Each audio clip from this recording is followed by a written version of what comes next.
Olá, pessoal, sejam todos bem-vindos, sejam bem-vindas. Eu me chamo Beatriz, eu sou trabalhadora aqui do GPEC e eu tô aqui com vocês na tarde de hoje, ou melhor, na noite de hoje, excepcionalmente, nessa segunda-feira, para a gente dar continuidade ao estudo sequenciado da obra Evangelho segundo o Espiritismo. Esse estudo que, como vocês sabem, vem sendo feito aqui no canal desde o início da obra, de forma sequenciada, de acordo com os capítulos. Hoje, de forma mais específica, a gente vai iniciar a leitura do capítulo 16, intitulado Não se pode servir a Deus e a Mamon, e vamos falar do primeiro item, intitulado Salvação dos Ricos, que corresponde aos itens 1 e 2. Mas antes da gente iniciar essa reflexão, essa conversa, eu gostaria de convidar vocês para um momento de mentalização, um momento de oração breve, para que nossa mente seja colocada de forma receptiva e para que a gente consiga se concentrar melhor durante esse estudo. Então, eu vou pedir agora que cada um de vocês que se sinta confortável, se sente de forma relaxada, onde quer que esteja. Vamos fechar nossos olhos, respirar bem fundo e devagar pelo nariz.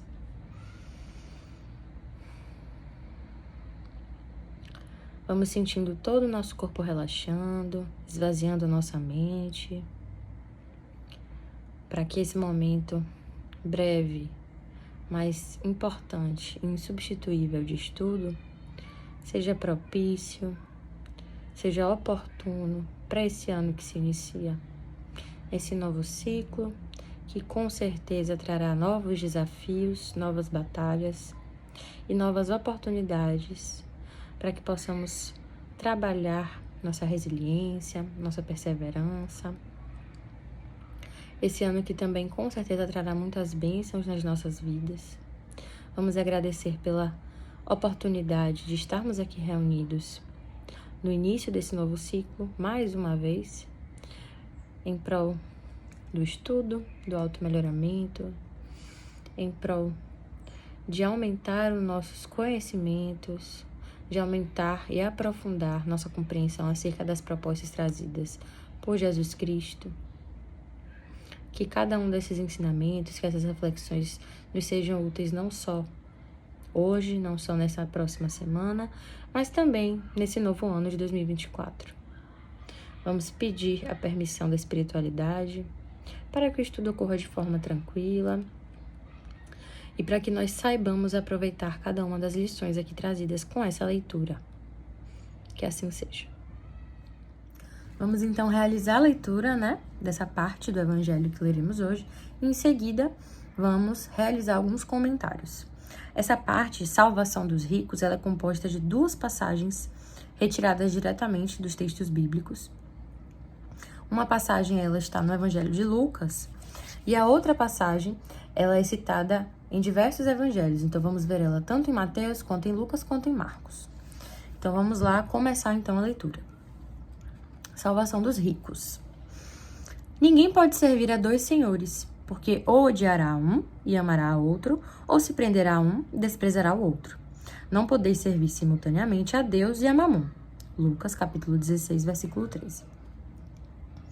Então aproximou-se dele um mancebo e disse: Bom mestre, que bem devo fazer para adquirir a vida eterna? Respondeu-lhe Jesus: Por que me chamas de bom? Bom só Deus o é. Se queres entrar na vida, guarda os mandamentos. Que mandamentos? Retrucou o mancebo. Disse Jesus: Não matarás, não cometerás adultério, não furtarás, não darás testemunho falso. Honra seu pai e a sua mãe e ama seu próximo como a ti mesmo. O moço lhe replicou: Tenho guardado todos esses mandamentos desde que cheguei à mocidade. Que é o que ainda me falta? Disse então Jesus: Se queres ser perfeito, vai, vende tudo o que tens, dá-o aos pobres e terás um tesouro no céu. Depois, vem e segue-me. Ouvindo essas palavras, o moço se foi todo tristonho, porque possuía grandes haveres. Jesus disse então a seus discípulos: Digo-vos em verdade que bem difícil é que um rico entre no reino dos céus. Ainda uma vez vos digo, é mais fácil que um camelo passe pelo buraco de uma agulha do que entrar um rico no reino dos céus. Mateus, capítulo 19, versículos 16 a 24. Lucas, capítulo 18, versículos 18 a 25. E Marcos, capítulo 10, versículos 17 a 25.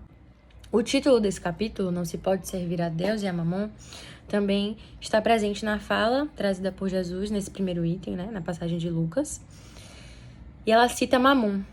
Mamon seria aqui a representação de um Deus que foca primordialmente na valorização da riqueza. É um Deus que seria, então, o Deus da avareza, o Deus das posses materiais, dos bens materiais em abundância e do apego a tudo isso. Porque mamon é um termo que deriva da palavra hebraica mamon, com M, que significa literalmente dinheiro, né? Riqueza, né? Abundância de bens materiais. Por que servir a Deus não pode acontecer concomitantemente com servir a mamon? Se nós lembrarmos de tudo aquilo que o Pentateuco Espírita já nos esclareceu, e antes mesmo do Pentateuco Espírita nos citar isso tudo, mas os próprios textos bíblicos originais já nos apontam, de forma até mesmo muito clara em algumas passagens, sabemos que aquilo para o que nós fomos criados não perpassa pela avareza, não perpassa pela valorização dos bens materiais.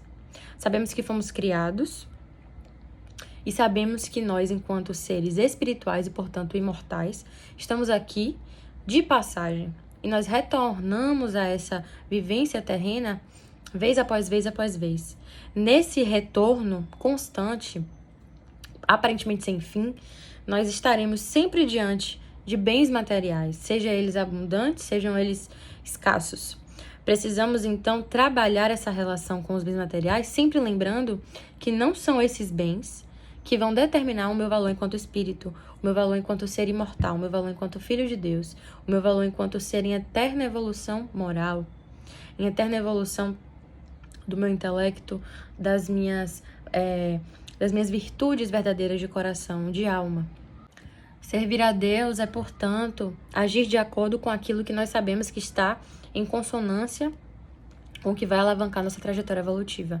É viver de acordo com esses 10 mandamentos, né, que foram trazidos antes da vinda de Jesus, e que por mais terreno que eles soem, né, por eles focarem em práticas que temos aqui enquanto encarnados, então a questão do não matar o outro, a questão do adultério, do furto, do pai, da mãe, sabemos que eles são infinitamente mais profundos do que apenas essas situações exemplificadas no seu texto.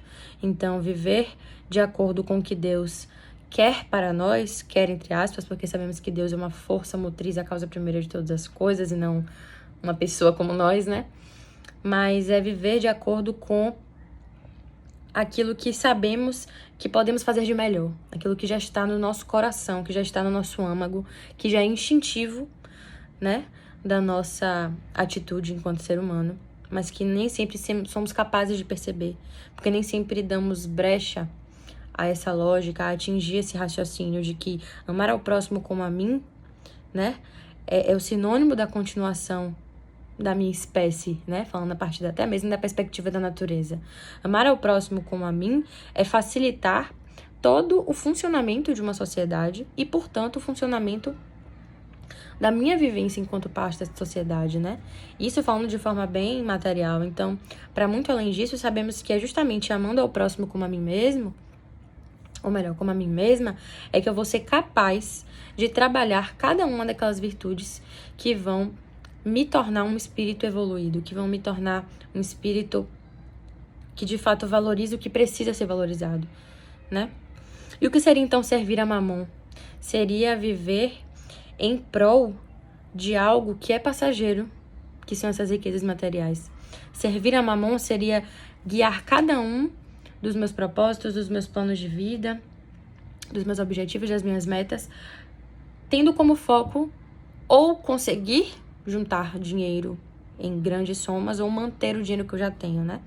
Sendo isso de forma inútil, ou seja, eu não seria aquela pessoa que não quer usar esse dinheiro para algo que seja proveitoso ao próximo, para algo produtivo, para algo que vai tornar o mundo um lugar melhor. Seria apenas juntar esse dinheiro e manter ele seguro, né? A avareza fala sobre isso, fala sobre colocar a manutenção dessa riqueza acima do bem das pessoas, por exemplo. Acima do bem do próximo, acima até mesmo do meu próprio bem. A pessoa que ela é avarenta, ela não consegue enxergar nada além da desse monte de riqueza material. Então, se falamos de servir a mamon, não temos como falar de servir a Deus. Porque para amar ao próximo como a mim mesma e para fazer tudo aquilo que os 10 mandamentos e as diversas lições de Jesus trazem, nós precisamos colocar a riqueza material no seu devido lugar, que é o de fator insignificante para a minha trajetória enquanto espírito imortal. Fator pontual, completamente passageiro e que trará para mim facilidades que definitivamente não irão durar. É um segundo de conforto que teremos em uma eternidade, que é a nossa vida enquanto espíritos imortais. E aí passamos para essa segunda passagem, né? Quando um jovem chega perto de Jesus e já começa chamando ele de bom mestre. Que bem devo fazer para adquirir a vida eterna? Eu lembro de uma pessoa que estava fazendo um comentário, foi no canal da FEB, sobre essa passagem. Ela comentou algo bem interessante, né? Ela já chegou falando bom mestre, ou seja, eu vou agradar ele, chamando ele de bom, para que ele já me traga uma resposta que eu sei que vai me agradar, porque ele vai querer me agradar de volta. E é interessante porque Jesus, muito sagazmente, já responde assim: por que me chamas de bom? Né? Bom só Deus o é, ou seja, não espere que eu lhe agrade com essa minha resposta. Não espere que eu traga para você uma coisa que vai lhe dar paz de espírito, paz de mente, né? Não, eu vou falar aqui a verdade que eu conheço e a verdade que você espera que eu traga. E aí, então, ele fala: se queres entrar na vida, guarda os mandamentos. Ele diz que já guarda os mandamentos. Ele já não mata, honra os pais, né? Não furta, não dá testemunho falso, honra seu pai e a sua mãe e, muito curiosamente, fala que ama o seu próximo como a ti mesmo. É interessante por ele dizer que já faz tudo isso, porque se nós pararmos para pensar, por mais que nós, né, eu e você aqui que está me assistindo, por mais que nós saibamos da importância de cada um desses ensinamentos, né, desses mandamentos, por mais que nós saibamos da importância de estimular o amor ao próximo, assim como o amor a mim mesma, né, ao longo de cada fase da minha vida, por mais que eu enxergue a importância e a necessidade disso ser feito, não quer dizer que eu consigo fazer isso sempre. Inclusive, dificilmente vai se ter um período de tempo mais longo em que eu consigo consistentemente agir dessa forma em cada mini coisa que eu faço. E isso é o esperado, porque nós somos seres imperfeitos, né? Somos espíritos imperfeitos em um mundo de provas e expiações que também já denuncia o nosso grau evolutivo, que ainda é inferior, muito inferior. Mais inferior, inclusive, do que já poderia ser, diga-se de passagem, né? O que trazem muitos espíritos em seus relatos. Então, ainda assim, esse jovem chega para Jesus e diz, né? Tenho guardado todos esses mandamentos desde que cheguei à mocidade. O que ainda me falta, né? Partindo do ponto de que eu sou perfeito, digamos assim, o que ainda me falta? Jesus então fala: se queres ser perfeito, vai, vende tudo o que tens, dá-o aos pobres e terás um tesouro no céu. Depois, vem e segue-me. É interessante notar aqui que Jesus ele direcionou essa fala dele de uma forma bem específica para esse jovem que está falando com ele. Jesus não quis dizer aqui com isso, né, e não ficou claro em nenhum momento, que para seguir ele é necessário que todos façam isso, que é como se fosse um pré-requisito para angariar esse lugar no céu, para conseguir essa salvação. Ele não diz, inclusive, isso em outras oportunidades nos textos bíblicos em que ele poderia ter falado isso, poderia ter repetido isso. Ele direcionou essa necessidade de vende tudo que tens e dá aos pobres e terás um tesouro no céu para esse jovem. Porque esse jovem aqui, Jesus já tinha conhecimento de que era um jovem rico. Era um jovem que tinha muitas riquezas, muitos bens materiais. E o que é que acontece, como eu citei anteriormente, quando estamos diante da prova da riqueza? Porque sabemos, a riqueza, a abundância de bens materiais é uma grande prova. Quando estamos aqui embebidos pela matéria terrena, quando estamos aqui vendo fisicamente, né, literalmente com os nossos olhos, as necessidades da vida terrena, os sentidos, as sensações terrenas, quando vemos toda uma cultura, né, que é replicada enquanto sociedade, que estimula o consumo, que estimula o hedonismo, que estimula o excesso de prazeres que são passageiros até mesmo na perspectiva da vida, da encarnação terrena, né? Mais passageiros ainda eles são para a perspectiva da vida espiritual que é eterna. Uma pessoa que lida com cada um desses cenários e que tem abundância dos bens materiais, ela está diante de uma dificuldade imensa, porque cultivar a avareza no mundo em que vivemos, no mundo que tem o capitalismo como molde, como forma de funcionamento, no mundo que tem as aparências como algo que são muito estimuladas, né, e valorizadas, é muito difícil. E para piorar, ainda somos espíritos, como eu citei, que estamos no mundo de provas e expiações. Somos espíritos muito imperfeitos. Somos espíritos que ainda caímos em todo tipo de tentação.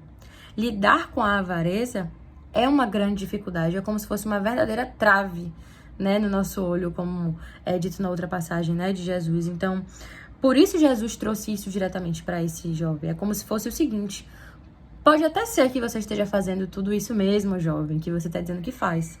Mas eu te garanto que enquanto você não trabalhar a sua avareza, enquanto você não tiver essa distração que os bens materiais lhe trazem, você não vai conseguir focar naquilo que precisa realmente ser valorizado na sua vida. Você não vai conseguir evoluir moralmente da forma que precisa, não vai conseguir amar ao próximo verdadeiramente como você deve, não vai conseguir amar a Deus sobre todas as coisas, porque você vai amar, então, ao dinheiro e aos bens materiais sobre todas as coisas, né? Você vai estar servindo a Mamon. É muito fácil servir a Mamon quando o dinheiro está todo ali ao seu redor, quando os bens materiais estão ali ao seu redor. Então, foi meio que essa a ideia que Jesus quis trazer, né? E logo em seguida, né, esse jovem foi todo tristonho, porque possuía grandes haveres de fato. Então, Jesus disse, né, digo-vos em verdade que bem difícil é que um rico entre no reino dos céus. Ainda uma vez vos digo, é mais fácil que um camelo passe pelo buraco de uma agulha do que entrar um rico no reino dos céus. Quando ele cita isso aqui, ele nos faz, né, voltar os nossos olhos para isso que eu estava citando anteriormente. Percebam, o que é mais fácil? Quem é mais fácil de ser uma pessoa avarenta? É aquela pessoa que convive rodeado de bens materiais ou é aquela pessoa que está acostumado com a privação de bens materiais, né? E daí nós temos, então, as provas das encarnações seguintes, né? Sabemos que, muitas vezes, pessoas que vêm com uma grande escassez de bens materiais pode ser o fruto, na verdade, de uma encarnação, de uma experiência prévia em que o excesso de bens materiais, desculpe, não foi bem posto em prática, não foi bem utilizado, não foi bem empregado, não foi colocado em oportunidades de crescimento para a pessoa e para aqueles que estão ao seu redor, né? Sabemos também daquela ideia de que tudo que nos é dado em excesso nos cria como se fosse uma dívida, é como se fosse um empréstimo. Se eu sou uma pessoa que tenho facilidade na minha oralidade, por exemplo, se eu falo bem, me comunico bem, eu tenho a obrigação de utilizar isso para o bem, porque é uma ferramenta. A gente não vem nas encarnações que nós sempre estamos, né, povoando, digamos assim, a gente não chega em cada nova encarnação com ferramentas que são inúteis. Nenhuma ferramenta nos é dada a troco de nada. Se nos é dado uma qualidade que me permite me comunicar bem, eu preciso usar isso em prol do próximo, em prol de tornar o mundo um lugar melhor, em prol de eu até mesmo me melhorar moralmente. Se eu sou uma pessoa que tem facilidade com artes, eu preciso usar isso. Se eu sou uma pessoa que tem facilidade com negócios, eu preciso usar isso para o bem. E aí, para os bens materiais, é a mesma lógica. Se eu sou uma pessoa que ou nasço num ambiente em que essas facilidades materiais me são abundantes, eu preciso usar isso desde sempre, né, na melhor das minhas capacidades, para o bem, em prol de tornar o mundo um lugar melhor, para que nós não saiamos daqui tendo percebido oportunidades perdidas de aprimoramento, tanto nosso quanto do próximo, quanto do mundo que nos rodeia. E isso serve tanto para aqueles que nascem, né, já com essas riquezas, quanto para aquelas pessoas que não nascem com essas riquezas, mas adquirem ela ao longo da vida. O fato da gente ser possibilitado de ter acesso a essas facilidades nos indica algo. Poxa, se isso aqui está me sendo permitido, tem um motivo. Porque o acaso não existe, né? Sabemos que o acaso não existe. Então, de forma a resumir toda essa ideia que nós trouxemos, nós não podemos esquecer de algo que pode parecer óbvio, especialmente para nós que estudamos o Espiritismo, que estudamos a obra de Kardec, que tentamos sempre estar refletindo acerca daquilo que Jesus nos trouxe, os textos sagrados e tudo mais. Estamos aqui de passagem. Dizer isso é mais fácil do que ter essa realização de forma mais profunda dentro de nós, na nossa alma, né? Estar aqui de passagem é saber que cada uma dessas coisas materiais que está aqui ao meu redor estará comigo realmente de passagem e terá importância que é absurdamente passageira. tanto os bens mais insignificantes aos nossos olhos agora, quanto os bens mais caros e mais até mesmo valiosos para nós, né? O que é que nós verdadeiramente levamos daqui? Nós levamos os aprendizados diante das provas, nós levamos o saldo das relações que nós cultivamos, nós levamos até mesmo os resgates que fazemos, né, com relações passadas que nós temos a oportunidade de tentar retratar aqui nessa nova encarnação.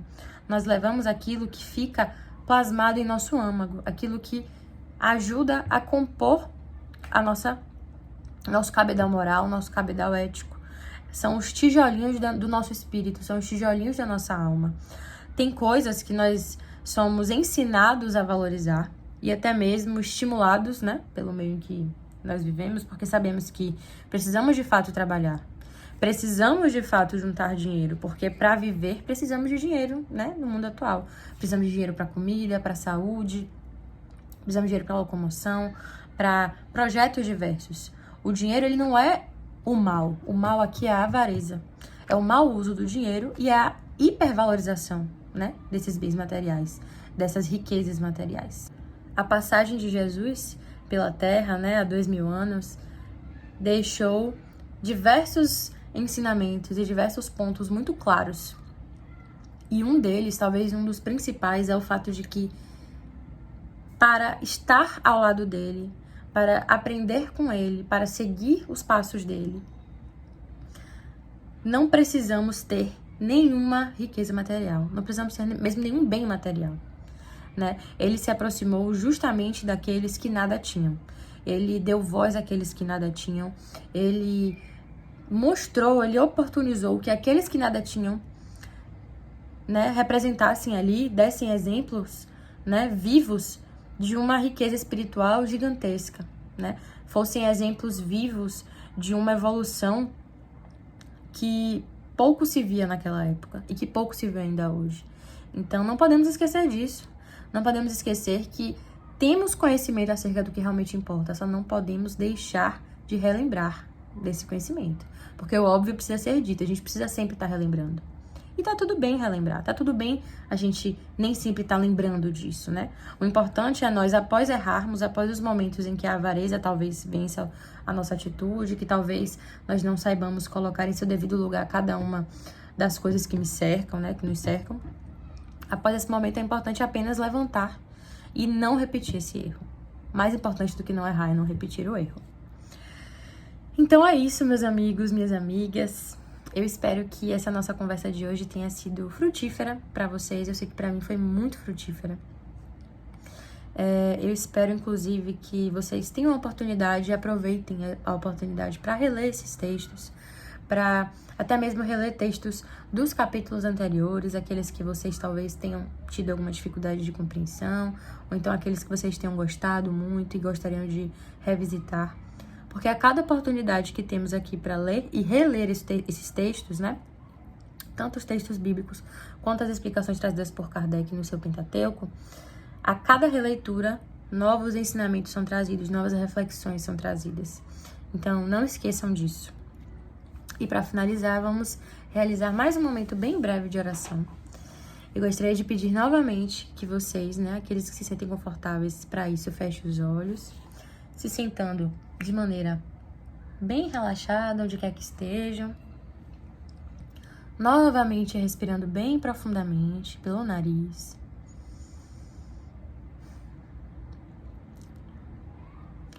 Vamos agora conectar a nossa mente, a nossa intenção,